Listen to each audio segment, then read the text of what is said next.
Programa de hoje, um lutador, o empresário, porta-voz do movimento nas ruas. Essa homenagem ao povo brasileiro. Já virou meme, mas não desiste. Você vai ter o bônus e o ônus do teu problema. O deputado estadual, Tomé Abduche. Fala, Tomé Abduche. Tomé. Fala, Emílio. E aí, meu querido Tomé, tudo bacana? Tudo lindo? Tudo ótimo. Tudo Maravilha. tranquilo? E lá na Lesp? Tranquilo não tá, né, Emílio? E lá na Lesp? Guerra, meu Deus do céu.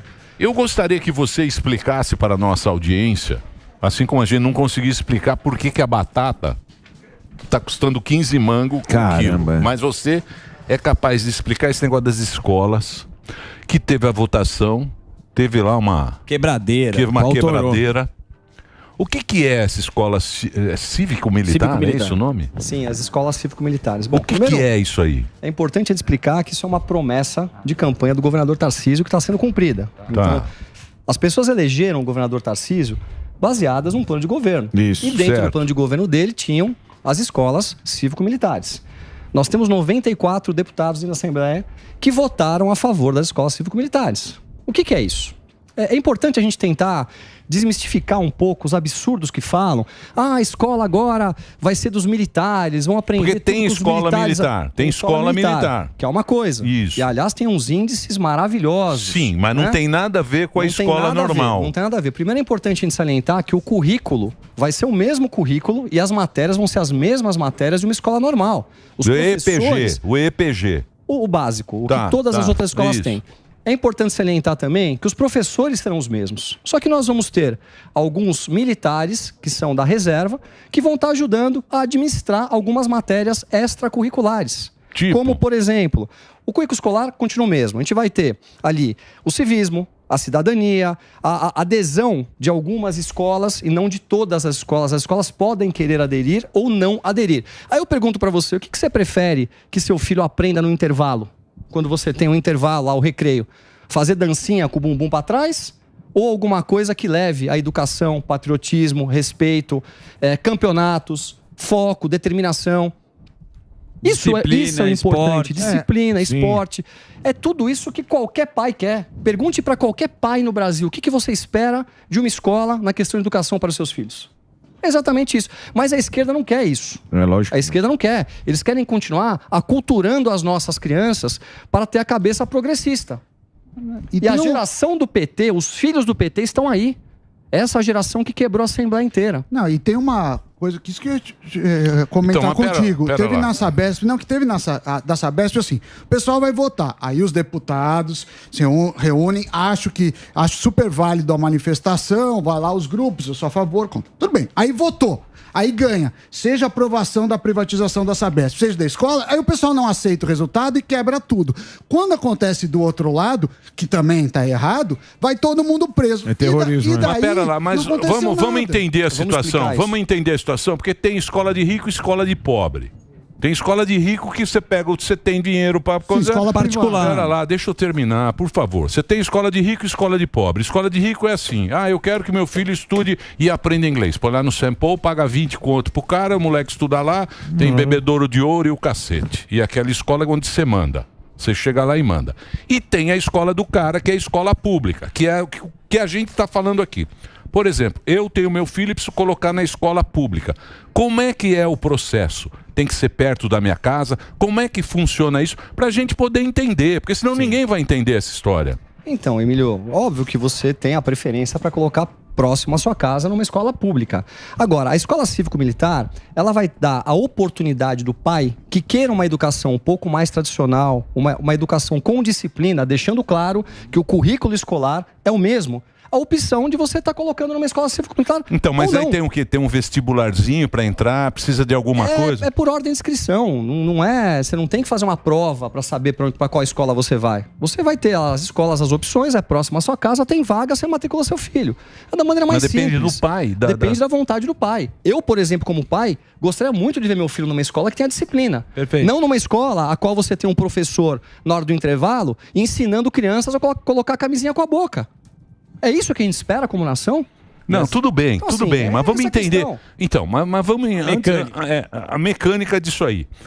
tem muito mais vaga do que aluno hoje em dia, não é? Tem muito mais escola, eu digo prédios, do que aluno, né? O que a gente pode colocar é que existem vagas no estado de São Paulo para 100% dos alunos. Tem vaga para todo mundo. Tem vaga para todo mundo. E aí, quantas escolas cívico-militar vão ter agora com essa nova lei? Então, essa pergunta, ela vai depender de cada uma das regiões do estado de São Paulo, de cada uma das cidades e uma proporcionalidade de escolas. Então, não significa que você vai ter escolas cívico-militares no estado todo. Certo, entendi. Vão ter algumas escolas cívico-militares. E é importante salientar também que isso tudo já está dentro do orçamento do governo do estado. Então, não é que a gente vai gastar alguma coisa a mais. O orçamento a mais é uma coisa muito pequena, é algo na casa de 7 milhões de reais. O que nós estamos levando só para essas escolas é civismo, patriotismo, respeito, tradição, a gente valorizar o hino nacional, valorizar a nossa bandeira, os símbolos nacionais, tudo que a gente perdeu nos últimos anos, infelizmente, com essa esquerda que só quer aculturar essas crianças a serem progressistas e comunistas. Então, para a gente entender, o currículo é o mesmo? É o mesmo, 100% o extracurrículo que tem... É o extracurrículo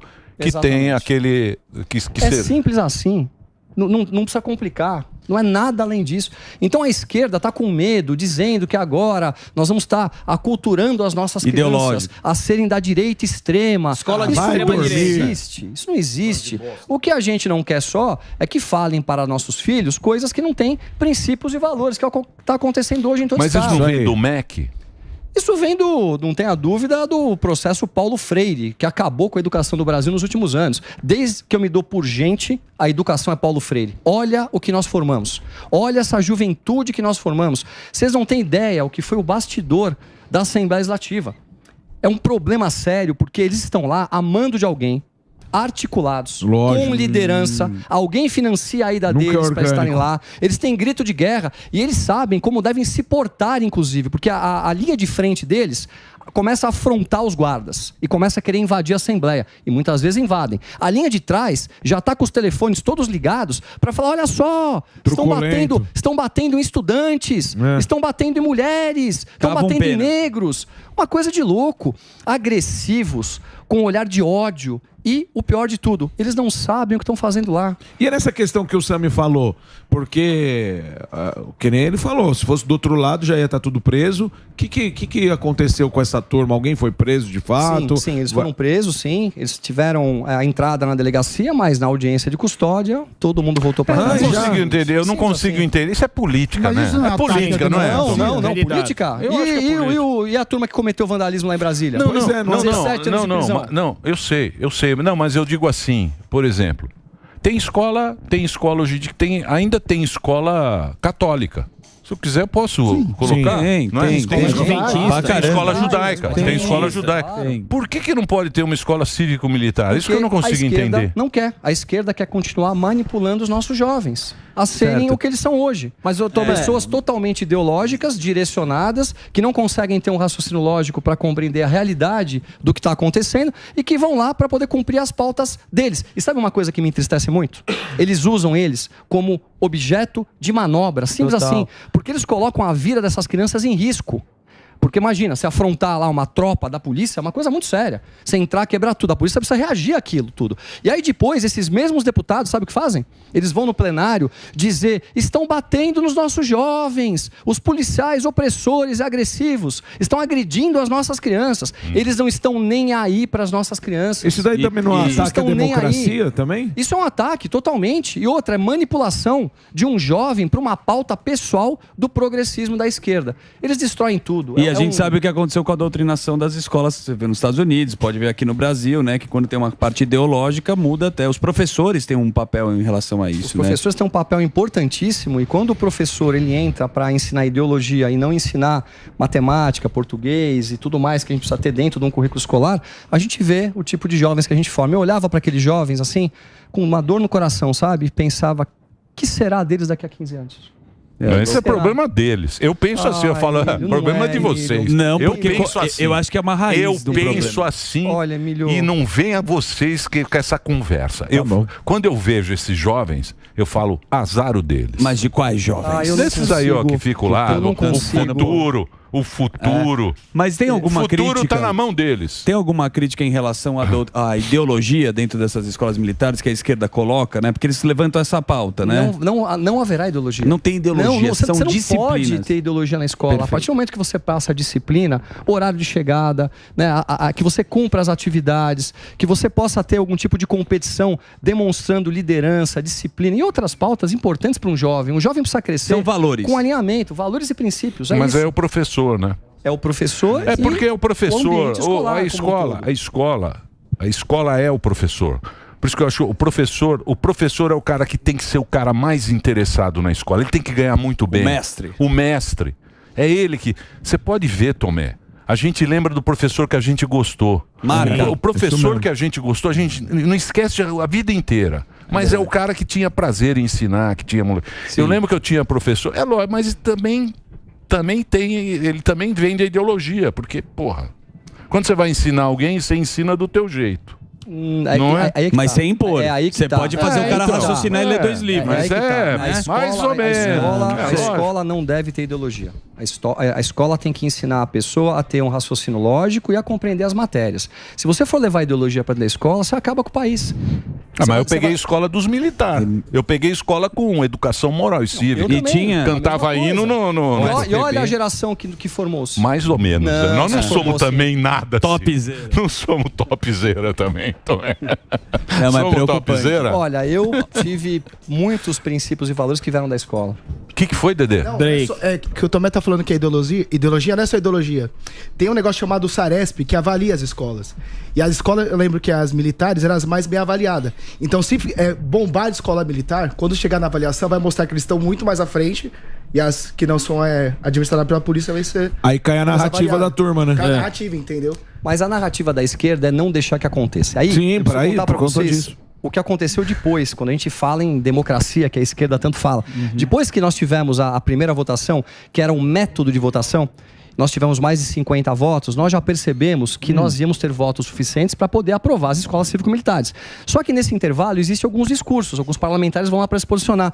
E teve um discurso de uma deputada da esquerda que falou o seguinte: agora que eles vão aprovar, nós vamos ter que ir para a luta nas ruas junto com os pais e os alunos. Ou seja, eles não acatam uma decisão do parlamento. Isso é democracia? É ataque à democracia. Então, mas eu acho também que aí tem a responsabilidade dos pais. Porque o pai hoje em dia meio que se dana ao filho.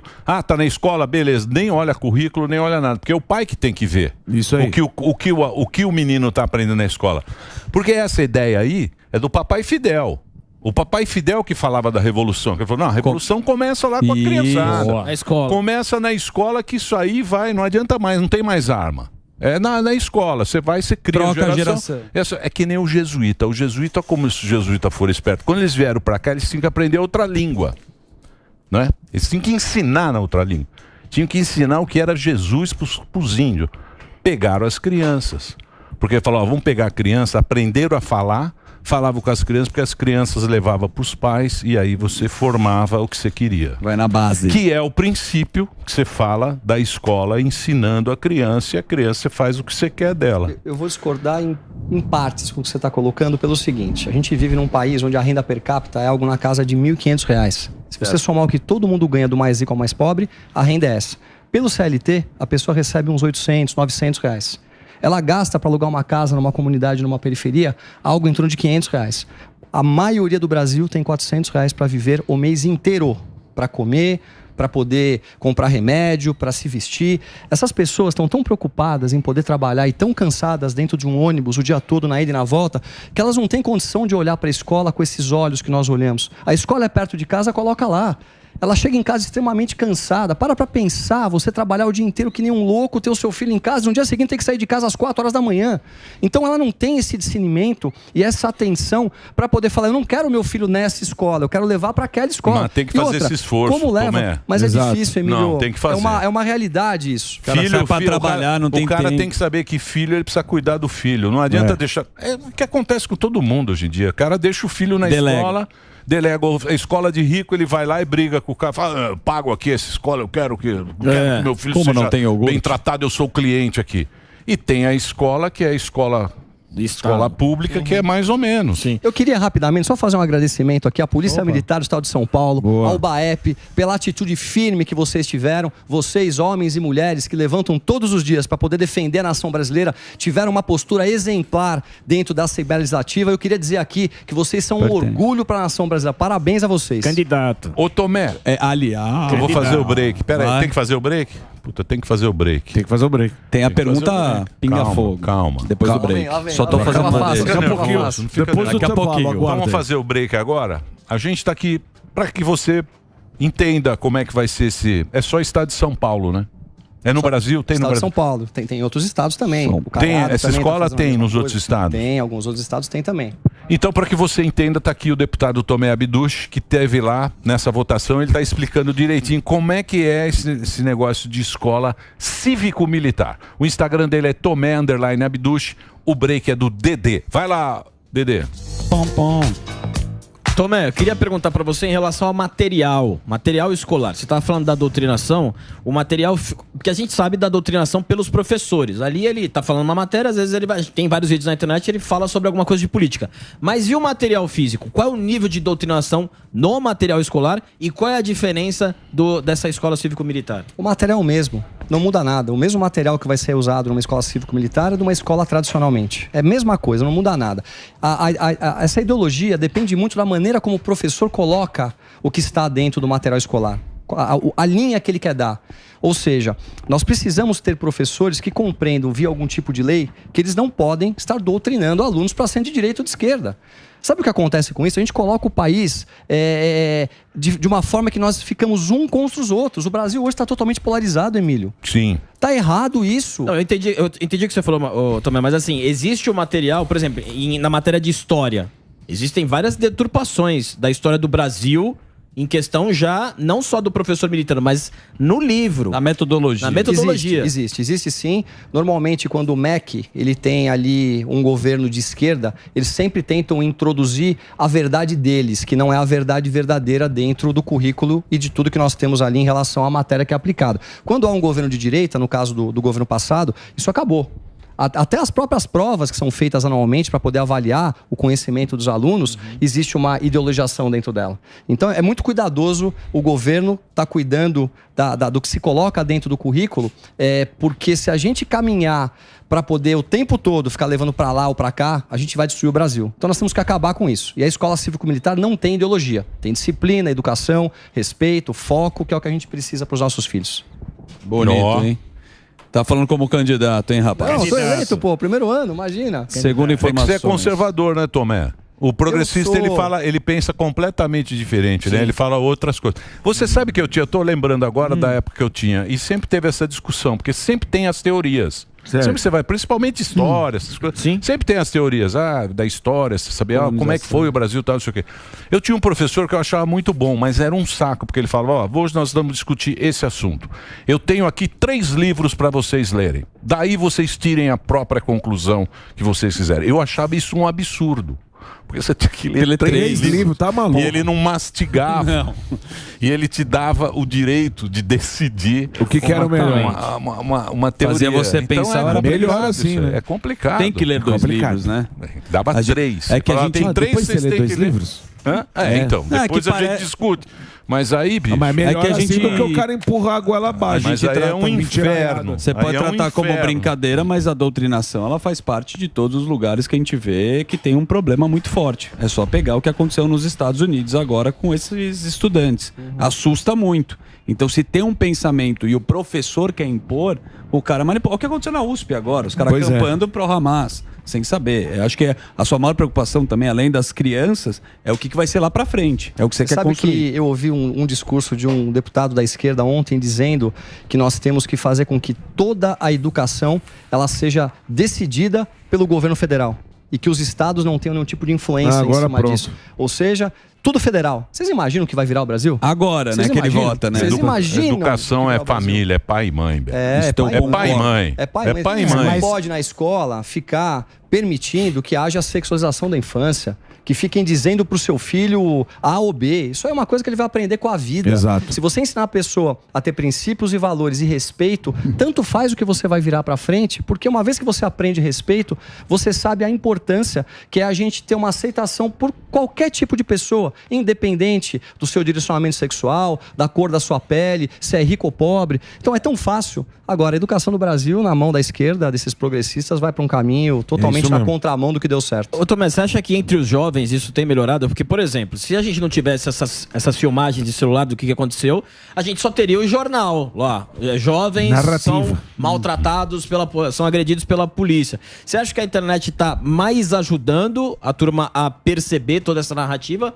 ou caindo mais na narrativa? Se não tivesse a internet, o que seria do Brasil? Por isso que eles querem controlar as redes. Porque lá no passado estava acontecendo tudo isso. Nos primeiros governos que aconteceram, Lula, Dilma e o metade da Dilma, acontecia exatamente a mesma coisa, mas nós não sabíamos. Porque a imprensa dava a informação de acordo com o que eles queriam. Vejam o que está acontecendo hoje. Nós estamos com a Amazônia pegando fogo, nós estamos com índios e anomames morrendo, uma série de problemas. Cadê a grande imprensa batendo nisso com a necessidade que esse assunto merece? Cadê os formadores de opinião? Leonardo DiCaprio, desapareceram. Greta, todos. Então a gente fica sabendo de tudo isso porque tem as redes sociais e eles querem controlar a rede. Por isso que esse projeto ele é tão nocivo ao Brasil e é incompreensível que ele esteja em pauta. Inclusive, você brilhantemente postou na sua rede social, né? Você me segue? Não sigo, mas me mandaram lá. Mas eu vou começar a seguir a partir de agora, que eu gosto muito de você. Não, brincadeira. Que estavam dos artistas, como eles apareceram agora, né? E eu acho que tem uma coisa muito sensível que é pra falar da rede social. O cara adora aparecer lá no Instagram, mas não coloca o pé na lama no Rio Grande do Sul. Exatamente, não coloca o pé na lama no Rio Grande do Sul. Essa tragédia do Rio Grande do Sul demonstrou muito o que é a sensibilidade da esquerda. Eu não vi praticamente nenhum deputado da esquerda subindo em plenário para poder defender o Rio Grande do Sul, para poder arrecadar mantimentos, para ver como nós poderíamos ajudar. Eu acho que eles pensam assim, o Rio Grande do Sul, na grande maioria, é de direita, são conservadores. Então, já que eles não fazem parte aqui da nossa patota, vamos fingir que isso aí não está acontecendo e eles que se virem. Essa é a sensação que nós tivemos. E eu sempre digo o seguinte, integridade é quando você pensa, sente e fala a mesma coisa. E a esquerda não tem esse tipo de postura. É muito triste. Coerência. E foram os empresários que se mexeram também, além do povo que está lá, né? Você vê lá o... Gaúcho é povo bravo. O povo bravo, mas povo vale bravo. a pena falar da iniciativa privada, dos caras que tem realmente, os empresários se mexeram com o avião, com não fizeram a ponte lá na outra enchente? Também. E tá de pé, hein? Tá de pé a ponte. Fizeram a ponte. Sei, aliás, custando 6 milhões de reais, o orçamento público era de 30. E ela tá de pé até hoje. Então, assim, tudo que vai para a iniciativa privada é muito melhor do que está no poder público. Agora, a gente vê o nível de ajuda que foi dado ao governo federal e a preocupação que eles estão com fake news. Quando você tem trabalho para ser mostrado, você não precisa fazer mais nada, mostra o trabalho. Eu coloquei nas minhas redes. Por que vocês não mostram o que estão fazendo de verdade, em vez de ficar reclamando que pessoas estão postando fake news? O povo do Rio Grande do Sul é um orgulho para a nação brasileira, Emílio. É gente séria, trabalhadora, família, se reuniram, se organizaram, colocaram jet ski na rua, barco na rua, estão se ajudando mutuamente. É um orgulho. Eu espero que a gente possa rapidamente reconstruir o Rio Grande do Sul e dar parabéns a todas as pessoas de bem do Brasil que acabaram ajudando muito, mandando mantimentos e inclusive indo para lá para poder ajudar pessoalmente. É isso aí, Tomé. O que mais? Eu queria perguntar, já estava conversando com o Morgado aqui nos bastidores. Verdade, né? Conversa em relação à prefeitura. Ih, lá vem. Opa. Nós acreditamos que tem um cara que pode surpreender, um outsider aí, que é o Pablo Marçal. Está lá o driver na tua cabeça então, aí. o Pablo Marçal é um cara que vem aí, ele tá ganhando muita popularidade. Você acha que ele tem alguma chance dessa prefeitura? Lógico que não, né? Olha só, por que não? Você sabe que Você sabe que por que não? eu refleti. Por Pablo Marçal. Por que não? O Bolsonaro foi presidente. Porque o Bolsonaro acontece uma vez a cada 1000 anos. É que nem o cometa Halley. E o Pablo não é um fenômeno nas mídias. Mas não é assim. Emílio, agora vamos saber. Não é assim. Então, vamos saber o que o entrevistado tem a dizer. Só que assim, Emílio, o que eu quero dizer... Vem esse gordão Bola agora. rouca. O que eu quero dizer, Emílio, que ele é um... Puta baleia rouca do cacete que encheu os Pablo Ô, Baleia. Marçal. Ele é o Pablo Marçal. Ele é um candidato midiático. É um candidato sério, pô. Midiático. Ele é um candidato midiático Exato. perto de outro que não é conhecido. Então, Albeta, acho que você foi até... Gente, deixa o cara responder. Deixa ele responder. Meu Deus. Falar, viu? Vai lá, responde. Desculpa, viu, Tomé? Não tem nada a ver, já tá Desculpa, falando de viu? outra Ah, que não é coisa. isso. O cara já é profissional. Na do verdade, negócio. vocês estão falando uma coisa que vocês responder. não sabem. Fala. Vocês sabem que eu tenho muita naturalidade e tranquilidade para falar desse assunto, porque eu amo a cidade de São Paulo. E eu acho que nós temos que trabalhar, nós que temos princípios e valores, para não permitir que o invasor de propriedade privada, que é o Guilherme Boulos, assuma a cidade. Então, qual foi o primeiro aspecto que me fez pensar um pouco para onde nós devemos ir? São Paulo elegeu Marta Suplicy, Erundina, Haddad. Jesus. O presidente Bolsonaro perdeu as últimas eleições na cidade de São Paulo. O Tarcísio perdeu as últimas eleições na de São Paulo. Até o Marcos Pontes perdeu. Então, na hora que a gente olha com lógica para isso, a gente percebe que São Paulo vota mais à esquerda. O Estado não. O Estado vota mais à direita. A gente colocar um candidato da direita raiz para polarizar com o Boulos leva a eleição para a mão do Boulos. Então, nós temos que escolher alguém de centro.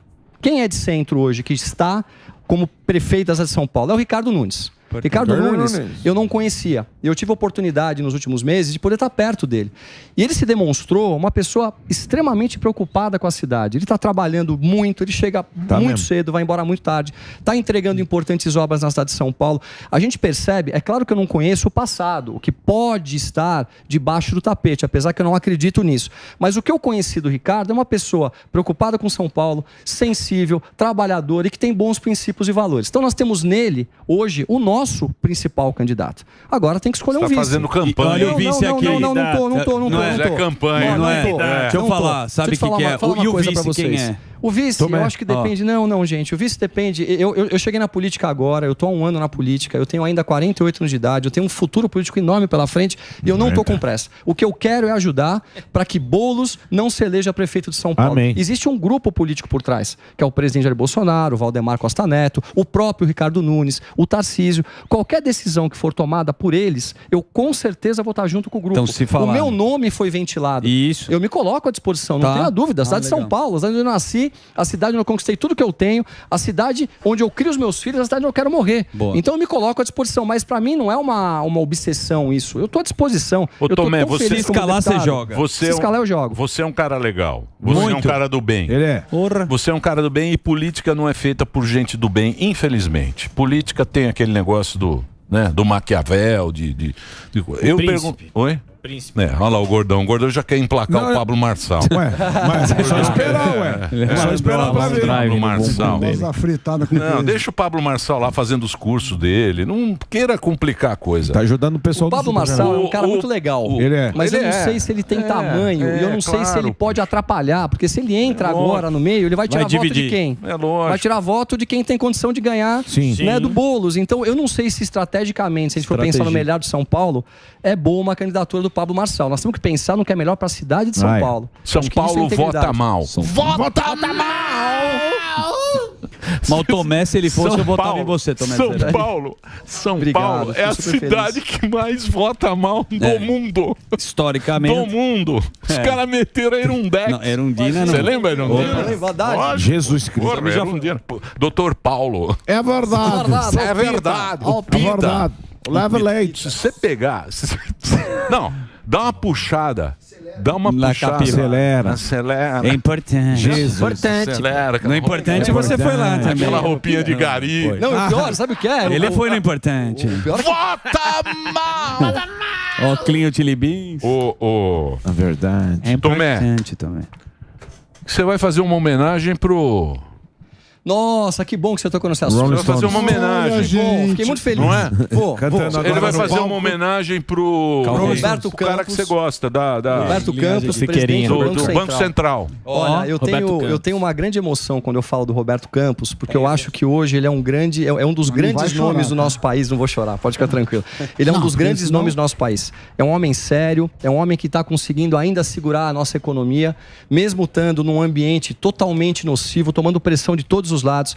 Uma pessoa que tem uma condição de vida assim, extremamente confortável, não precisaria estar se sujeitando a isso. E ele está lá e nós precisamos homenageá-lo. Então vai ter uma homenagem no próximo dia 10 de junho, na Assembleia Legislativa, às 7 horas da noite, que eu gostaria da presença de todos vocês. Vocês devem estar lá para poder prestigiar o Mas Roberto. vai o povo inteiro?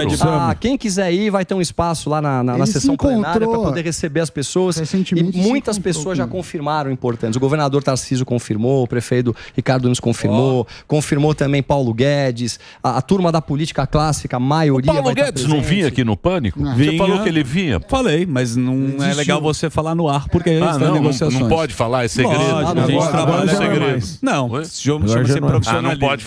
Entendi. Senão os caras roubam. Tá ouvindo? Aliás, ele vai ficar muito feliz com a tua presença lá com a gente, hein? O quê? Que dia vai ser? Dia 10 de junho. Vai ser muito Pode legal. contar com ele. 10 de junho. Tanto ao Tomé, né, seu amigo que tá Emílio vai lá. Só se puder andar de bermuda, que eu corro lá. Pode andar de bermuda. Com a camisa track and field. Ali no prédio agora tem um poupa-tempo, né? Tem um poupa-tempo ali no... Tem, sempre teve um poupa-tempo, há muito tempo. Tem um poupa-tempo ali. Vai na homenagem, tira o RG. Que dia vai ser? Dia 10 de junho, às 7 horas da noite, uma segunda-feira. Dia 10 de junho, Vou levar o fuzil. segunda-feira, vai ter homenagem ao presidente do Banco Central na Assembleia, que é ali no Ibirapuera. Não, obrigado. Você não vai? Não, vai, tem compromisso. Pô, pentei o cabelo e vai. Não, mas eu acho, Roberto, um excelente cara técnico, tudo. Acho que deveria ser mais duro, mas é uma opinião pessoal. E está tentando manter a inflação. Só que ele vai sair... Ele vai sair em dezembro. Vai em dezembro e aí... Tchau, pessoal. Não parece que ele deixou a continuidade e os novos que foram indicados parecem ter uma cabeça muito diferente. Então, eu fico com testas franzidas. Muito bem. Então, só para encerrar, essas escolas já estão aprovadas. Já estão aprovadas. No estado de São Paulo terão algumas escolas cívico-militar. O currículo é o mesmo do MEC, é o mesmo para todo o Brasil. E ali nos intervalos teremos a participação de cantar hino, aquela coisa toda. Eu gostava de cantar o hino todo errado. Você cantava? Japonês tem 5 filhos.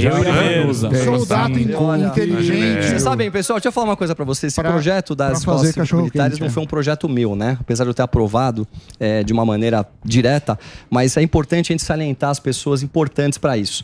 Tanto o nosso governador Tarcísio de Freitas, o tenente Coimbra da Assembleia Legislativa, o deputado Lucas Bove, que abriu a frente parlamentar, o Gil Diniz e outros deputados da direita que foram assim fundamentais para que as escolas cívico-militares. Então eu acho importante a gente poder prestigiar as pessoas que trabalham pelo bem do nosso estado. Tá certo. O Tarcísio fez escola militar. Essa aí, meu amigo, essa é rígida. Pô, é só o SAMI aqui.